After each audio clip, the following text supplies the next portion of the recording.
En hommage de la légende Sir Bobby Charlton, Manchester United se devait de gagner son match pour le retour de la trêve internationale contre le promu Sheffield United. Et en même temps, c'était aussi l'occasion exprimée par McTominay qui a si bien dit avant cette rencontre que cette victoire serait typiquement dédiée à la légende de Manchester United. Et pendant ce temps, il y avait aussi un joueur qui a fait parler de lui lors de la trêve internationale, c'est-à-dire le capitaine, du moins l'ancien capitaine de Manchester United, Harry Maguire, où il réclamait clairement son temps de jeu auprès de l'entraîneur de Manchester United actuellement, j'ai nommé Eric Ten Hag. Alors les gars, bienvenue sur la chaîne. Aujourd'hui, nous allons donc commencer le débrief de la rencontre entre Manchester United contre le premier Sheffield United. Les amis, petite et très courte victoire de la part de Manchester United qui est allé s'imposer du côté de Sheffield United. D'après les commentateurs, c'est donc le plus vieux stade au monde encore en activité où voilà les matchs sont disputés, les matchs professionnels sont disputés lors des différents championnats. Et l'équipe qui a été titularisée pour pouvoir conduire la deuxième victoire d'affilée de Manchester United n'est d'autre que comme gardien de but, encore une fois, André Onana, qui ne cesse d'avoir les faveurs du coach Eric Ten Hag, même si cette semaine, on le rappelle, a été plus ou moins bousculé de façon verbale par son entraîneur. Et connaissant son petit poulain, connaissant André Onana, celui-ci se devrait de faire des très très belles performances pour la suite de la saison. Et donc la charnière centrale emmenée, bien sûr, par Harry Maguire, qui a réclamé son temps de jeu.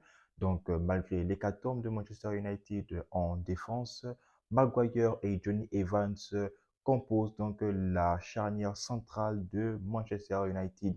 Et sur les côtés, pour accompagner cette vieille charnière, on pouvait donc retrouver sur le côté droit Diogo Dalot et le côté gauche, même si voilà, Reguilon revient à peine de blessure, Lindelof a réussi à pallier ce côté gauche-là, ou de ma part, je pense même que Lindelof a très bien fait sa partie, du moins il a rempli son rôle, je l'ai même trouvé plus à l'aise avec le maniement du ballon et sur le milieu de terrain, là où Eric Ten Hag a dû s'innover, étant donné que Casemiro s'est blessé lors de la trêve internationale lorsqu'il a affronté l'Uruguay. Et le quatuor offensif, encore une fois, voilà, on prend les mêmes et on recommence. Bruno Fernandes pour animer les attaquants. Sur les côtés, on pouvait retrouver Rashford et Anthony. Et bien sûr, l'attaque, notre Danois, notre Viking, Rasmus Højlund. Les gars, c'était clairement la composition emmenée par Erik Ten Hag face à cette équipe-là, face au promu. Et force est de constater qu'à chaque fois que Manchester United joue contre n'importe quelle équipe, même si cette équipe-là est plus ou moins, on va dire, une dernière, parce que en Angleterre, voilà, toutes les équipes sont très difficiles à battre, United peine vraiment à sortir son épingle du jeu et finit toujours, on va dire, par faire éclore, si ce n'est pas l'équipe entière, finit par faire éclore un joueur qui sort tout son potentiel. Je fais ici allusion, voilà, à des joueurs tels que l'attaquant voilà, de Sheffield, l'attaquant Archer, voilà, qui a 21 ans, qui a vraiment donné du mal à la défense de Manchester United, qui a sollicité très rapidement dans les débuts du match André Onana. Mais heureusement, André Onana a pu se gérer, du moins a réussi à combler ses lacunes pendant ce match, même si on sait tous que sur le penalty, il ne pouvait quasiment rien faire. Et aussi, c'était le moment opportun pour voir en même temps si Manchester United était prêt à affronter pour la prochaine journée Manchester City. Donc, il faut le reconnaître, bientôt le derby, c'est dans, on va dire, une semaine aujourd'hui. Est-ce que Manchester United est prêt à affronter Manchester City? Aujourd'hui, force est de constater qu'il faudrait répondre par la négative. United n'est clairement pas prêt à affronter City parce qu'ils vont se faire vraiment laminer. Alors, pour ceux qui ont regardé le match de Manchester City, on a pu bien voir donc comment le pressing de City est bien exécuté et comment le milieu de terrain est toujours synchronisé lorsqu'il s'agit de la récupération. Et en même temps, je ne parle même pas des actions offensives que peuvent eux-mêmes se procurer leurs attaquants. Étant donné qu'il y a donc aujourd'hui leur nouvelle recrue, Jérémy Doku, qui était donc en feu aujourd'hui, qui a donc fait la misère aux joueurs de Brighton. Donc, c'était juste une petite parenthèse pour City, mais il faut bien donc reconnaître que United est en dessous de cette équipe-là et ce serait vraiment, mais alors là, vraiment difficile de sortir une top performance face à nos rivaux de Manchester United. Mais bon, comme on le sait tous, le foot est rond et dans le foot, on ne sait vraiment pas à quoi s'attendre, à quoi donc s'attendre. Donc United, encore une fois, malmené donc par la modeste équipe de Sheffield, bon dernier du classement de la Première Ligue. Malgré ça, Sheffield a essayé tout bien que mal à poser donc des problèmes dans les 20-25 premières minutes à Manchester United. Où voilà, ironie du sort, McTominay qui était donc le héros de Manchester United lors du match précédent. United s'est encore remis à McTominay qui, d'un superbe enchaînement, voilà, donc, a réussi donc, à ouvrir le score de Manchester United, même si, contre le cours du jeu, United était plus ou moins dominé par Sheffield United. Et après cela, donc, le match commençait à s'équilibrer où, malheureusement, McTominay, qui était donc quelques minutes plus tôt le héros de la rencontre, s'est, on va dire, retrouvé plus ou moins, on va dire, le héros déchu de cette première période. Car oui, McTominay, après avoir ouvert le score face à cette équipe, a concédé donc un penalty grâce à une faute de main de McTominay, même si voilà Bruno Fernandes, Maguire et lui-même McTominay protestaient donc cet ajustement-là. Malheureusement, ce n'était pas donc de l'avis de l'arbitre et Manchester United encore une fois n'a pas pu voilà donc garder ses cages inviolées et s'est retrouvé donc en égalisation avec cette équipe-là où voilà Onana, même s'il est parti du bon côté, malheureusement il n'a pas réussi à arrêter donc ce fameux tir et United est allé en première période avec le score donc d'égalité, un but partout. Et donc le retour de vestiaire, Ten Hag décide de laisser les mêmes joueurs sur le terrain. Donc bien sûr, Amrabat, accompagné de McTominay, essayait donc de couper les lignes, de couper donc le jeu du Sheffield United. Mais encore une fois, le jeu était vraiment non seulement stéréotypé de la part des Mancuniens, mais aussi c'était donc, on va dire, un jeu donc défense-attaque où la défense de Sheffield était vraiment très compacte et refusait systématiquement d'ouvrir le jeu donc, à moins que voilà, donc, Sheffield United puisse avoir un corner ou bien un coup de pied arrêté, on va le dire ainsi.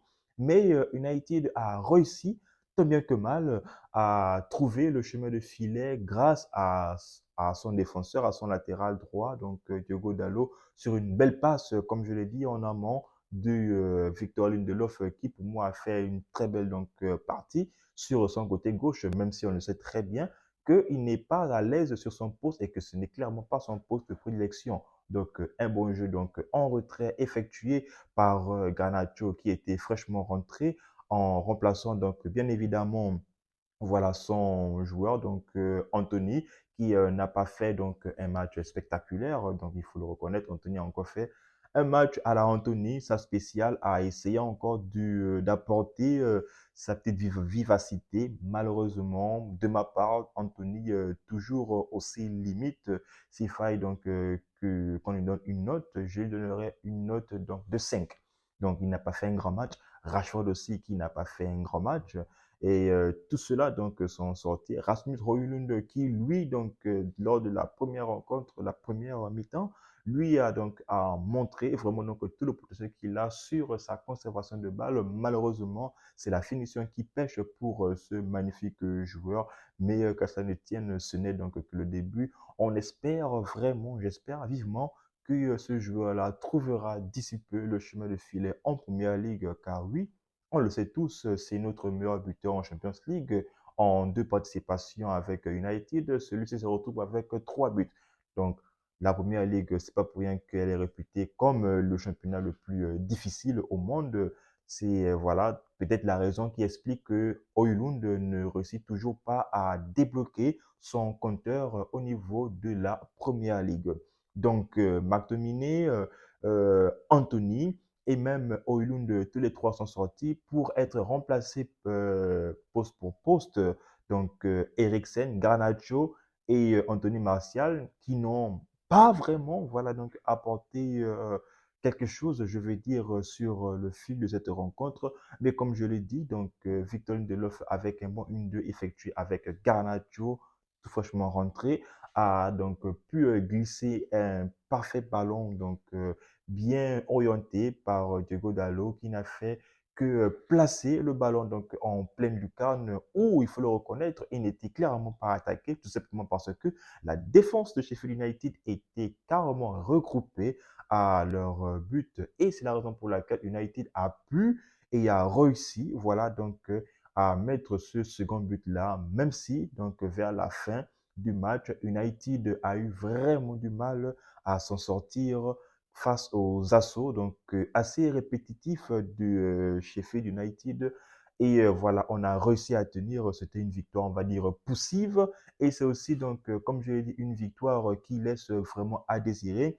Parce que, oui, Bruno Fernandes, pour moi, je ne pense pas qu'il devrait donc finir cette rencontre. Je me disais qu'il devait sortir pour être voilà, remplacé par Mason Mount.